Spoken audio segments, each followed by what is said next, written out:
Yo soy Héctor Pelayo y este es su programa El Consulado de México viene al pueblo. El día de hoy se encuentra con nosotros la cónsul Elena Durazo, que viene a hablarnos del Departamento de Documentación. Así que bienvenida. Hola, buenas tardes, señor Pelayo, ¿cómo están? Buenas tardes a todo su auditorio. Sí, venimos a hablar un poco de los documentos y los temas que tratamos en el área de documentación, que fuera de lo que es matrículas y pasaportes, también hacemos muchas otras cosas en el área de documentación. Una muy importante que hacemos es una forma que se llama OP7. ¿Qué es la OP7? La OP7 es un formulario que se llena cuando los padres de los menores, uno de los padres de los menores o ambos, están fuera del país, ya sea que se encuentren en Estados Unidos o se encuentren en México. ¿A qué me refiero con esto? Por ejemplo, los papás, ya sabemos, se vienen a trabajar acá a Estados Unidos y muchas veces los niños, los hijos quedan al cuidado de los abuelos, a veces de los tíos o a veces de alguno de los padres, ya sea el padre o la madre.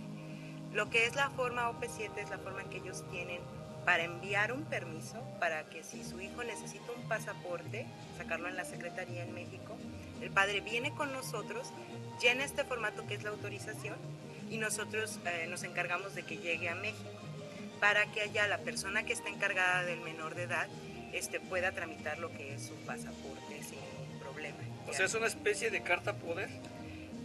No es una carta poder, es simple y sencillamente un permiso que solamente la Secretaría tiene y que puede autorizar. También se puede hacer por medio de carta poder. El único problema de la carta poder sería que pues tiene un costo.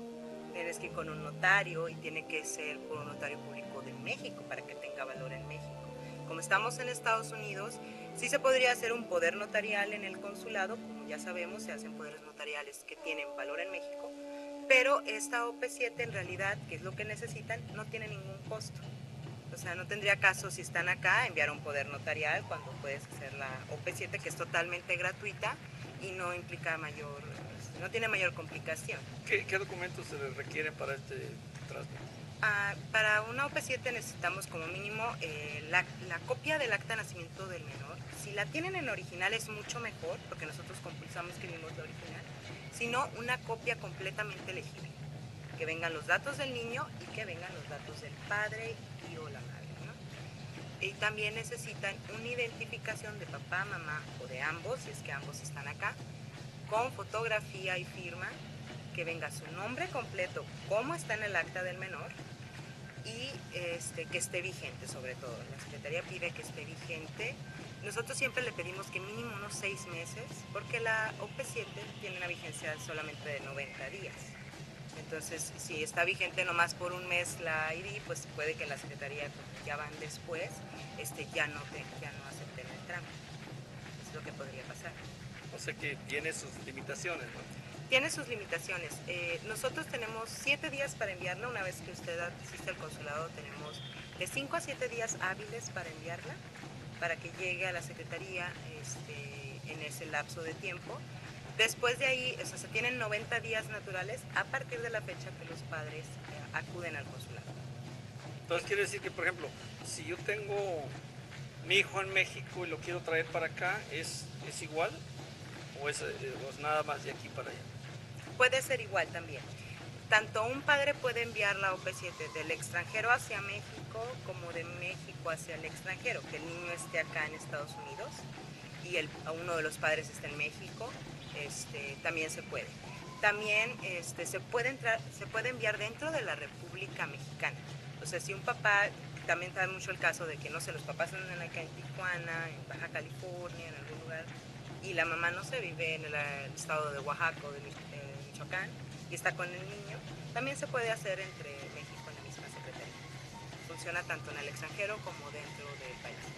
Pues ahí tienen que ir directamente a la Secretaría de Relaciones Exteriores a obtener eso, o hay otras instancias donde puedan ellos dirigirse.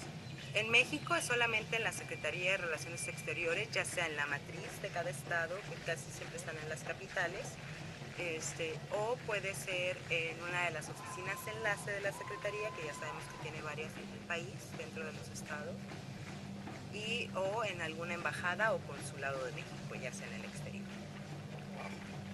Sí, es muy importante, en el caso del OP7, recalcarles que antes de tramitarlo, antes de tramitarle cualquier documento a su hijo, revisen el acta, porque lo que nos pasa a veces es que no saben que a lo mejor su nombre, como padre o como madre, está mal en el acta de nacimiento del menor. Entonces, al momento de que llegan con nosotros, que ya tienen la cita en México, ya están esperando que el niño saque el pasaporte, resulta que nosotros nos damos cuenta que está mal tu identificación o está mal más bien el acta del menor, lo registraste, no sé, se equivocaron en una Z, les faltó ponerle un nombre y no saben, o sea, los papás se dan cuenta muchas veces hasta ese momento. Entonces, sí les pedimos de favor, revisen sus actas, vean que sus nombres estén bien, no acudan al consulado a que nosotros les revisemos. Si quieren información y que lo revisemos a fondo, claro, con mucho gusto asistan al consulado y nosotros les revisamos, les decimos si tiene alguna inconsistencia, cómo poderla resolver. Tenemos algunos contactos con casas de los estados,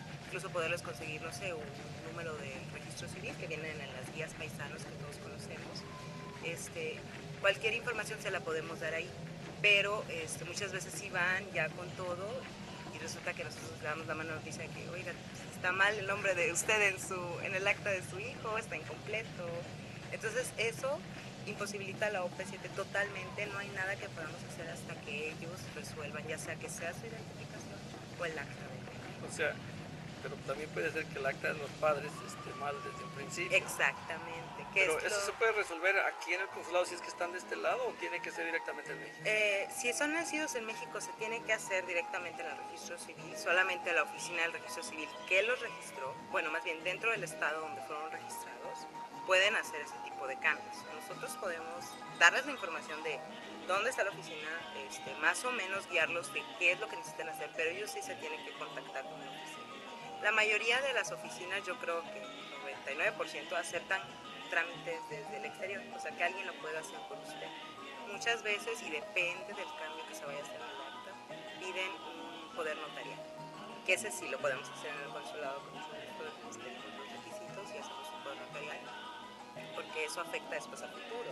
Tal si el padre compra un terreno o algo, se lo quiere dar a los hijos, y pues simple y sencillamente por una letra es muy difícil, ya después de que el padre fallece o la madre fallece, que te hagan ese tipo de cambios, es un juicio, tienes que hacer todo eso. Entonces hay que evitarse todos esos inconvenientes. Y los costos que eso Y conlleva, los costos ¿no? que puede conllevar esto. Sí, porque imagínense, pasa el tiempo, ya ahorita para cualquier cosa pues ya hay un trámite diferente, ya entran los juzgados, ya entran otras litigaciones que pues a la larga pues, a lo mejor salen peor que la herencia, ¿no? Más caros Sí, que la herencia. de hecho a veces salen peor que ir a cobrar lo que necesito, ir por el terreno. Entonces eso aplica no nomás para OP7, se aplica para todos los trámites que se hacen en el consulado, pasaportes, matrículas. Es importantísimo que revisen sus documentos antes de ir al consulado. Si ya vieron una inconsistencia entre su ID, su matrícula y su acta, ahí mismo nos los pueden decir.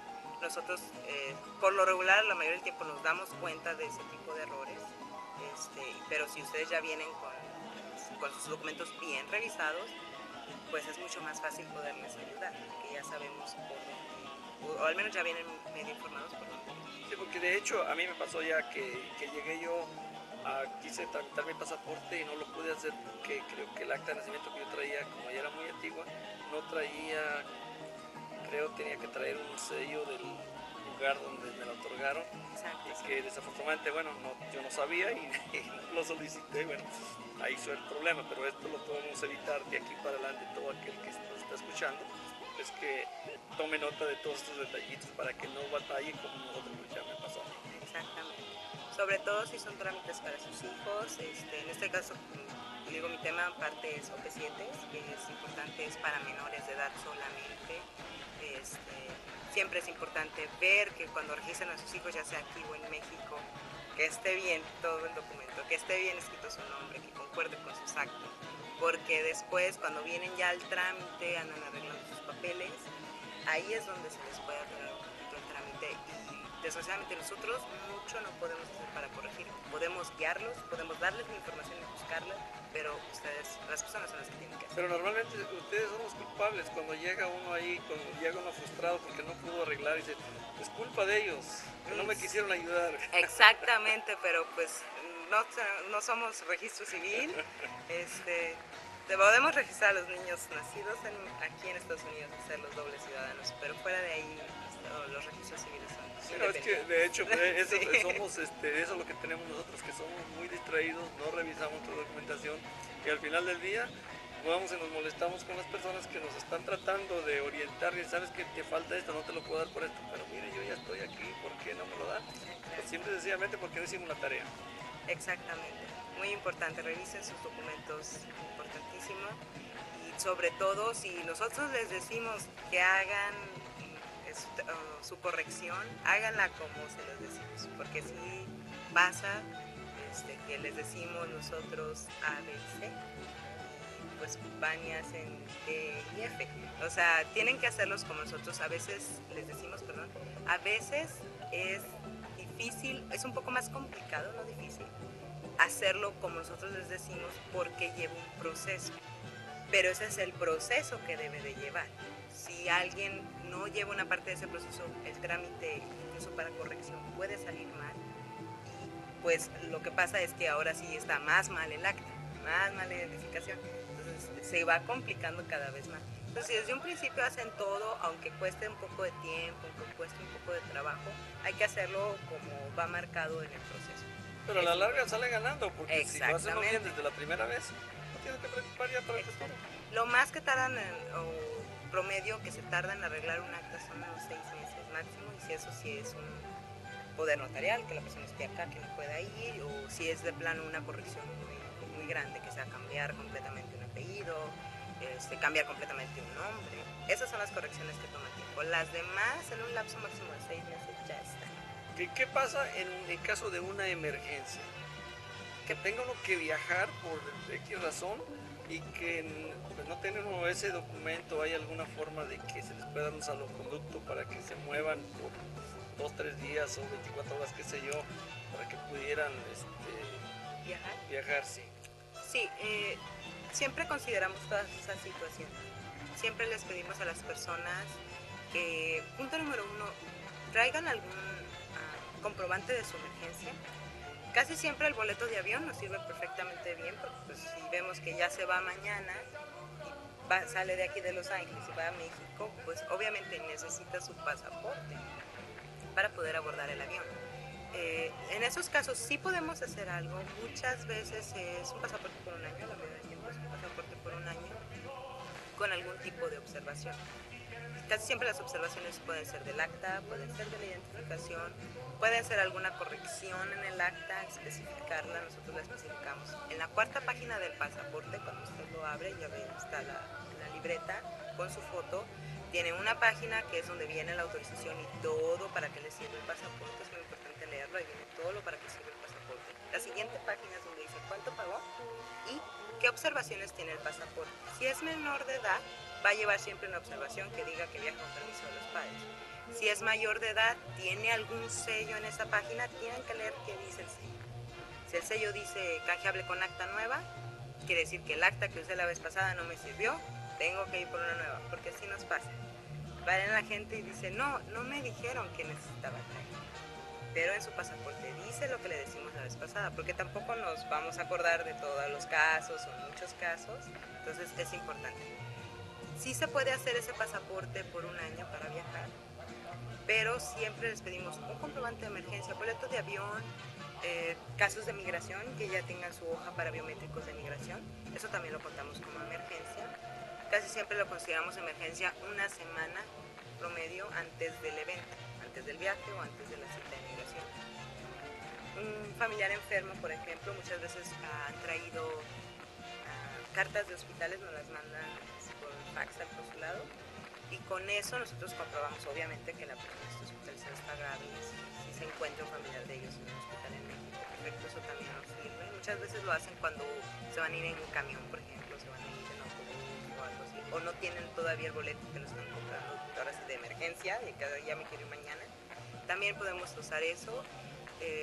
También algunas cartas de abogados muchas veces que están en procesos de migración pueden servir. Casi siempre es boleto de avión o la carta de migración, es lo que más normalmente nos tomamos como emergencias. Vamos a tomar un pequeño receso y regresamos enseguida. Regresamos de nuevo con la cónsul Durazo para que nos venga a dar un poquito más de información sobre las visas de turistas que ahorita se están usando muy, digamos, muy a menudo en estos días de vacaciones, así es de que por favor adelante con el tema. Sí, mire, una de las cosas que mucha gente mexicana no sabe que se hace en el consulado son visas. Nosotros, al igual como necesitas una visa para entrar a Estados Unidos, hay países, regiones del mundo que necesitan visa para entrar a México. Visas de turistas, visas de trabajo, visas de oficiales, diplomáticas, etc. Básicamente esta información es para, más que nada para extranjeros, personas, por ejemplo, de Estados Unidos incluso, que se retiran. Ellos se quieren ir a vivir a México, las playas hermosas que tenemos en nuestro país, o a San Miguel de Allende, que me gusta, está hermoso, Guanajuato. Y muchas veces para vivir en el país es necesario que ellos adquieran una estancia legal, lo mismo que aquí en Estados Unidos. El proceso es un poquito diferente, pero viene siendo la misma carácter legal. Ellos piden lo que es visa de residente temporal, visa de residente permanente. Igual que aquí en Estados Unidos, tú con esa visa ellos tienen acceso a cuentas de banco, pueden arrendar propiedades, pueden estar viviendo en el país, tener su licencia de manejo de México, por ejemplo. Incluso ellos tienen que pagar impuestos, si es que compran una casa o algo, tienen que pagar igual impuestos. Y toda esa visa les sirve para hacer el proceso de lo que es la resident card. Sí, porque de hecho yo tengo una familia que tiene familiares en El Salvador y en Guatemala, y ellos viajan aquí y luego quieren hacer escala en México a visitar la familia allá. Entonces, alguien me preguntó que si aquí en el Consulado de México tenían que venir a sacar una visa para poder ingresar a México y digamos, vacacionar ahí. Sí, en el caso de El Salvador, los salvadoreños, igualmente los guatemaltecos, por ejemplo, la gente de Honduras, que son algunos de los países que necesitan visa para entrar a México, ellos tienen que hacer un proceso de visa de turista. ¿Cómo es el proceso? Vas al consulado, pides una aplicación de visa, pides una cita también, igual se maneja por citas. Necesitas comprobar cierta cantidad de ingresos, está en salarios mínimos, casi siempre para una visa de turista andan entre unos $1,000 y balances en cuentas. También necesitas comprobar que tu boleto de avión de entrada y salida a México, eso es muy importante. Las visas de turistas que nosotros damos son por 6 meses, son de entradas múltiples. Tú cuando tienes esa visa puedes entrar y salir del país varias veces como turista, para quedarte un máximo de 180 días en el país. Mucha gente que las tramita son las personas de la India, de ellos tenemos muchas visas de turistas, también de El Salvador. Lo único aquí es que ellos tienen que comprobar un estatus legal en Estados Unidos. No puede ser una persona que no tenga un estatus legal en Estados Unidos. Esas personas a las que yo me refiero vienen de El Salvador, de turistas aquí, y de su regreso a México se van con parte de los familiares de aquí a visitar más familiares a México. Entonces, en su trance, digamos, al su traslado a El Salvador, quieren parar en México a visitar la familia y de ahí irse para regresarse a El Salvador. En este caso, ahorita le platico más particular, porque en el caso de las personas que tienen visa de turista a Estados Unidos es diferente el tipo de entrada a México. ¿A qué me refiero con lo de visa de turista para México, el caso de salvadoreño? Que tuviera una visa de trabajo o una advance parole, que le llaman aquí en Estados Unidos, antes de que te den la residencia. Ellos, con el advance parole no puedes entrar a México, necesitas forzosamente tener una visa de turista. Pero con ese advance parole y los requisitos que le acabo de decir, el consulado le puede emitir una visa de turista y ir a México, porque con ese advance parole puede regresar a Estados Unidos.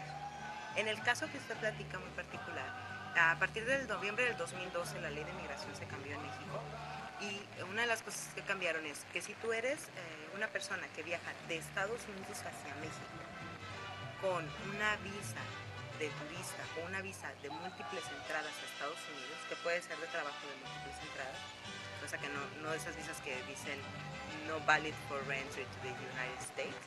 Si tienes una de esas, sí necesitas una visa de turista. Si tienes la visa de turista, como en el caso de ellos, y viajas de Estados Unidos hacia México, lo que necesitan es pasaporte salvadoreño, en este caso vigente por 6 meses mínimo, y la visa de turista de Estados Unidos. La tarjeta de visa o la que viene estampada en el pasaporte. Eso es lo que necesitan para entrar, si tienen esa visa de múltiples entradas, aunque sean salvadoreños y a mí la ley de migración me diga que necesitan una visa de turista, también dice que si viajan de Estados Unidos hacia México y tienen una visa de múltiples entradas de Estados Unidos, pueden entrar al país. También los que son residentes permanentes de Estados Unidos de nacionalidades que necesiten visa para entrar a México, pueden hacerlo con el pasaporte y la residencia de Estados Unidos, pero necesitamos la tarjeta, así la que le llaman la Green Card. Esa, si tienen el Advance Parole o el permiso, el que viene en su sello en el pasaporte, ese sí, tienen que ir al consulado, tramitar su visa de turista con ese y los demás requisitos, y con eso se las puede. En otras palabras, esta familia puede con la visa que ella tiene para Estados Unidos ir a México y no hay problema. No necesita ningún documento extra, que van de paso. Exactamente. Casi siempre los agentes de migración de México, al igual que los de Estados Unidos, ellos tienen su principal misión es proteger la entrada del país. Ellos están hechos para cuestionarnos. Sí. ¿A dónde vas? ¿Cuánto tiempo te vas a quedar? Siempre es muy importante. También es importante que llenen una hojita que se llama FMM, Forma Migratoria Múltiple en español. Esa hojita sustituyó a lo que antes se daban de tarjetas de turista en los consulados, que tú antes de viajar a México, si eras extranjero, tenías que ir por tu tarjeta, la firmabas, te la sellaban. Ya no se hace en los consulados, se hace directamente en las fronteras, cualquier frontera, ya sea aire, tierra o mar. Pueden tramitar, deben de pedir la forma migratoria múltiple, sobre todo si van a cruzar más allá de los 24 kilómetros lineales después de la frontera. Ahí es donde está lo de los carros. Ahí, hasta ahí puedes viajar sin esa tarjetita. Es parecida a la I-94 de Estados Unidos, es la misma función. Cuando vas arriba de las 25 millas necesitas tener tu I-94 si eres turista o tienes algún tipo de visa. Esa funciona para todos los extranjeros, todos. ¿Y a qué voy con esto? Los niños de aquí nacidos en Estados Unidos de papás mexicanos, que sus papás ya son residentes y todo, que no los han ido a registrar como mexicanos al consulado, que no les han hecho su doble nacionalidad, deben de pedir esa FMM en la entrada. Porque muchas veces, como son niños pequeños de 6, 7 años, pues pasan con los papás, aunque pasen con el pasaporte estadounidense. Pero ya estando dentro del país, si por alguna razón les piden la forma migratoria múltiple, ya sea dentro del país o para regresar y no la tienen, sí corren el riesgo de que les cojan una multa a los papás, no a los niños, a los papás, por haber introducido a extranjeros, aunque sean sus hijos, son extranjeros, porque no tienen la doble nacionalidad, sin el permiso de turista. Eso es básicamente, mucha gente lo conoce como permiso de turista. Es cuando vas a turistear o de negocios, business people que le llaman, también la llenas. Son 180 días que tienes para estar dentro del país. Entonces, por ejemplo, mis hijos, por ejemplo, ellos son mexicanos, pero sus hijos ya no lo son. Entonces, cuando ellos viajen de aquí a México y en el aeropuerto es donde les dan esa forma, la FMM. Exacto. Ellos tienen doble nacionalidad. Sí, mis hijos sí. Sus hijos tienen doble nacionalidad. En el caso de ellos viajan con el pasaporte mexicano hacia México. Pero sus hijos, sus nietos, no pueden acceder a la doble nacionalidad, viajan como extranjeros. Es importantísimo que los papás paguen el derecho de entrada de los niños y que recojan la tarjetita donde la llenan y con el nombre del niño y todo. Y con eso pasan al país. Esa es importante mantenerla junto con el pasaporte todo el tiempo, hasta que regresen. Cuando regresen la pueden entregar en los aeropuertos, por ejemplo, pueden entregar en cualquier cruce fronterizo de ya me voy, aquí está utiliza la tarjeta de regreso y cada vez que se viaje a México como turista se debe hacer el mismo proceso. Y es muy importante que lo hagan porque sí pueden caer en un estado de ilegalidad. Aunque vayan de turistas, aunque traían su pasaporte, no pagaste tu derecho de entrada, metiste tus hijos, porque lo que ellos piensan como agentes de migración es, introduciste legalmente a tus hijos, no me pagaste, no te registraste en la entrada. Sí. Es lo mismo que en Estados Unidos. O sea, en Estados Unidos muchas veces criticamos a los agentes de migración de que son muy duros y todo, pero es su trabajo también en parte. Su trabajo es registrar a las personas que entran y salen de su país y sobre todo, si se tiene que pagar un impuesto, pues se paga. Porque el problema viene cuando ya estás en el aeropuerto de regreso, te piden, ¿dónde está tu FMM, la de tus niños? No, pues no la tengo, no la pagué, no me la dieron la otra vez, me entré por tierra y no me detuve en la frontera a pedirla. Y vengo de regreso en avión. Caes en un estado en el que te cobran, pueden llegar a cobrar una multa o también el inconveniente de que te interroguen en el aeropuerto, porque sí te hacen. Porque, digamos, bueno, yo de la experiencia que he tenido anteriormente es que cuando compro uno el boleto, automáticamente, ¿cómo sales como americano? Ok, bueno, te vamos a cobrar los 25 o los 30 dólares, no sé cuánto estoy cobrando ya ahorita en la actualidad. Más o menos 30 dólares. Para que puedas, digamos, es la cuota de ingresos. Entonces se lo cobran en el boleto automáticamente y ya va por adelantado. Ah, sí, supuestamente. Ese es el, y en la entrada les dan el, porque sí. esa hojita, si es una aerolínea mexicana sobre todo, sí. Te la dan en la aerolínea. Ya nomás llegas al proceso que haces en el aeropuerto, que ya pasas a migración, que te revisan las maletas y todo eso. Pero antes de eso está donde pasas con el funcionario que te sella la hojita. Sí. Te sella la hojita de tu fecha de entrada. A partir de ahí cuentan tus 180 días. Es un proceso igual, si ya te lo cobró la aerolínea, muchas veces hay aerolíneas que ya tienen ese proceso con la Oficina de Migración de México. Casi siempre son aerolíneas mexicanas. Sí. Es raro que una aerolínea extranjera lo tenga. Si ellos no te lo cobraron, de todas maneras, al momento de pasar por migración te lo tienen que cobrar. Lo que pasa muchas veces es que cruzamos por tierra y cuando regresamos en avión, ese es el problema también. También cuando regresas por tierra, pueden detenerte antes de pasar a Estados Unidos, Migración México te puede detener y pedirte tus FMM, porque vienes de lejos y por lógica las debes de traer. Sí. Mucha gente no las trae. Como muchos cruzamos solamente a los 25 kilómetros, bueno, 24 kilómetros en la línea fronteriza, pues no las usamos. Cuando vamos más allá, le pedimos el permiso del carro y demás, ahí sí es muy importante que las tengan. Porque la línea fronteriza sí se puede estar sin la FMM cierta cantidad de días, bueno, hasta los 180 días que te permite, pero ya después de ahí, después de los 24 kilómetros, pues ya no es posible hacerlo sin esa... Es lo que le llaman la zona libre, ¿no? La zona libre, la famosa zona libre. Sí, es muy importante recalcar también el hecho de que tienen que pagarlo y si lo que buscan los papás también, los que pueden tener doble nacionalidad a sus hijos, es no pagarlo, pues también está el consulado, les hacemos su doble nacionalidad, como ya creo que ya vino mi compañera a hablar de eso también, para que pues puedan acceder a su pasaporte mexicano.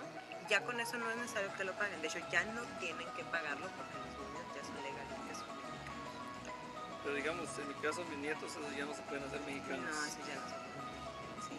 Bueno, en esos casos sí es muy importante pagar sobre todo cuando viajan por avión, es casi en automático te lo cobran. Sí. El problema que recae un poquito cuando viajan por tierra, como no te detienes, no lo haces, pero sí es muy importante que lo hagan. Tanto las personas, también los extranjeros, muy importante, sobre todo para ellos, muy importante que lo tengan siempre con ustedes y que lo regresen a la salida.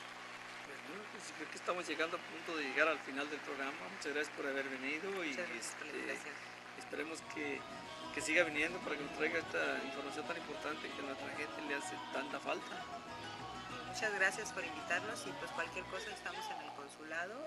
Un abrazo a sus servicios y muchísimas gracias. Gracias y muchas gracias al señor Paul Norman, que es el que nos está llevando a cabo esta grabación a través de las cámaras de Estudio 500. Así que muy buenas tardes y nos vemos la próxima semana.